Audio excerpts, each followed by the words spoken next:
Good morning, everybody, and welcome to my Fingerprints of God on this, our Palm Sunday.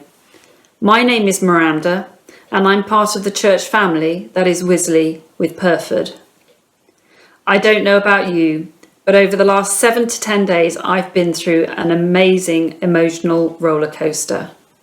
As a family, we've had our son Will come back home from Newcastle University, with the prospect of not returning there again until October. And our daughter Kate has had her hairdressing apprenticeship and full-time work in London cut short, and with it the prospect of her qualifying has been delayed. I've come to the conclusion that what I have been going through in the last 10 days is something akin to the grief and loss cycle. In fact, I think sometimes I go through it every single day. I'm grieving the loss of my freedom, the loss of my right to choose, the loss of my personal space. And when I look outwards of our home, I'm grieving the loss of the health and life of so many in our world. The grief cycle has 5 stages. Look them up if you get a chance. I've also felt a considerable amount of guilt. Guilt that I get cross. Guilt that I'm not the wife and mother that I wish I was. Guilt that I get cross about planning yet another meal. Most interestingly, and somewhat amusingly, the biggest guilt I feel is that I seem to be the only one in Purford who has not had a Marie Kondo moment and gone rushing to tidy her cupboards and drawers. Every day I set myself a target of tidying something up, and every day I don't do it. Even a world pandemic has not driven me to do this. When this is all over, I will need to ask myself what it is about doing that task that stops me doing it.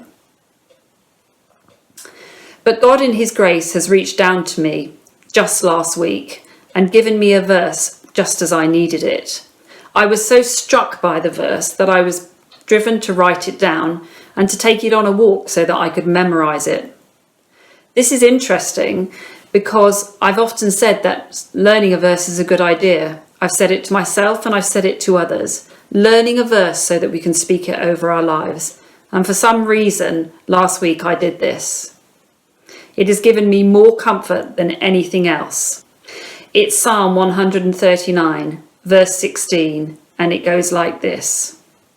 All the days ordained for me were written in your book before one of them came to be.